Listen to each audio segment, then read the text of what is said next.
Alright, here goes a recording of me tearing down a winch. This is a Harken 2-speed, power ratio 46. Pretty good sized winch. You can see first there's a flathead screw in the bottom of the winch handle socket, and then that all disassembles straight up once that screw is released, along with the everything. Oh God, not coming. So we get that pin out.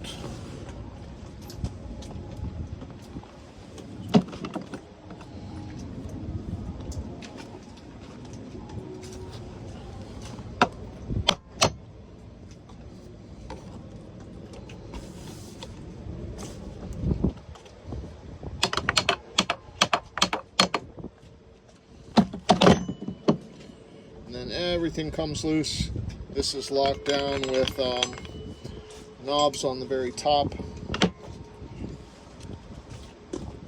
Just be really sensitive as you get this drum off that you don't lose components from the inside. Alright, so this is one piece. The main gear is here. This assembly is for the clutch for the rope. It's got 4 flat blade screws.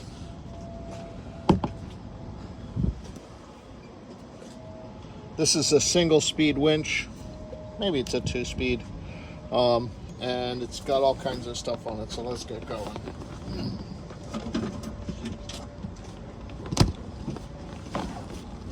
Just a little quick look at the top. You can see we've got some big hex heads, and there's the main gears over there showing out the side there. Alright, bringing this around back to where it was.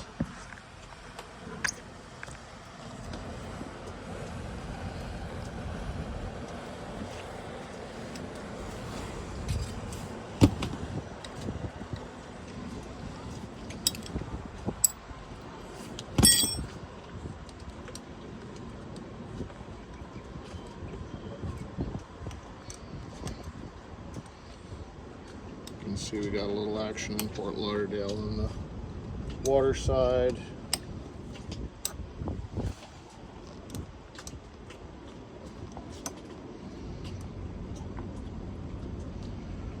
Stainless screws in brass, not really galling.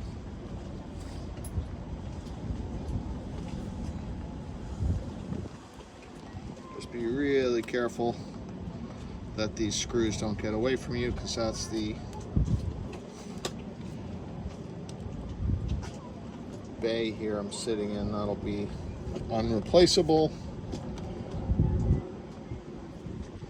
No washers on any of these screws. Then I'm assuming that's just going to pop loose. Let's see what we got here. Alright, just a greasy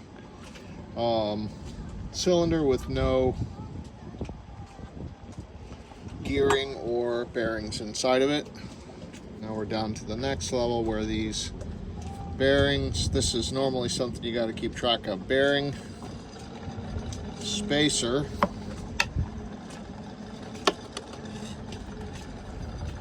and this is just a little bell rim spacer, and then another bearing,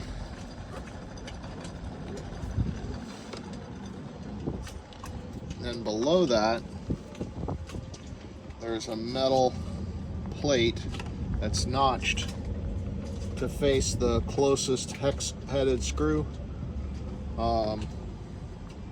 that the bearings ride on.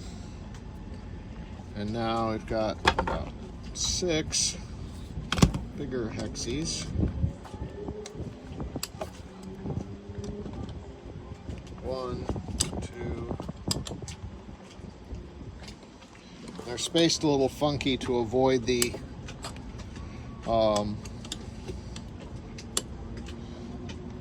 to give plenty of pressure while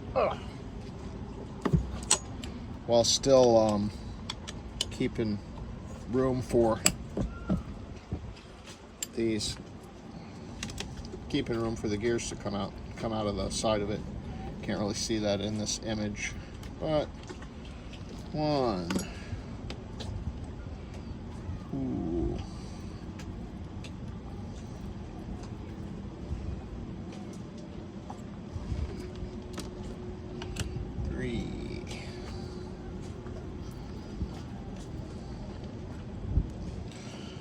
Again, be really careful not to let something get away from you, because there's not really any recovery if it bounces off this tow rail. You'll be collecting that from the bottom of the ICW with scuba and a metal detector.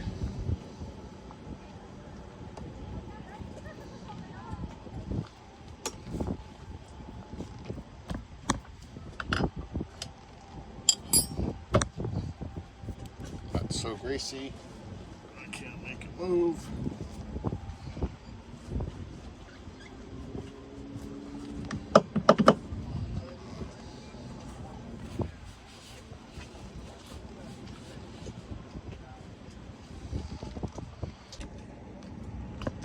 Alright, well that was a whole bunch of wiggling, but everything came loose. Just got to keep really close track of what's coming out of where. So this is the bearing race for the upper section. You can see it's packed very heavy with grease.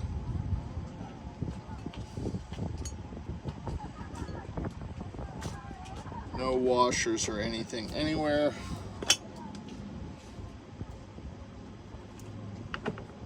Here's the main drive shaft out of the center. It's got pawls and gears.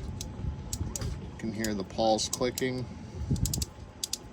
And then a set of bearings here also. Got a little water in it.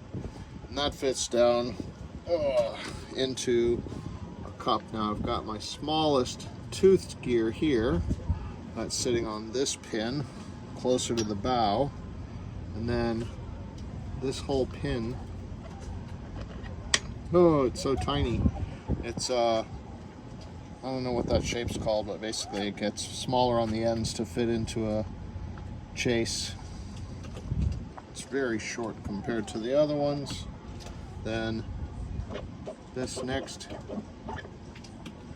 gear and pawl creation is pawls on the bottom, and then a set of gears to engage with that main ring, and that slips inside of this much larger gear, and then all of that sits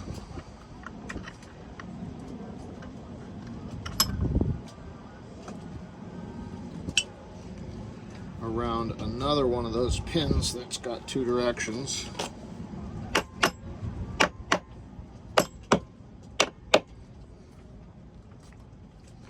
It's very tight in the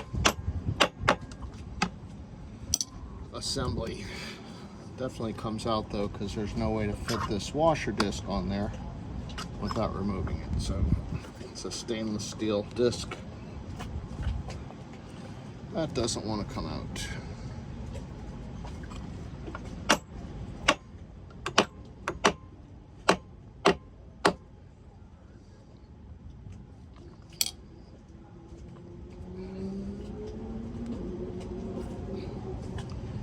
Alright, well, we'll call that not quite disassembled enough.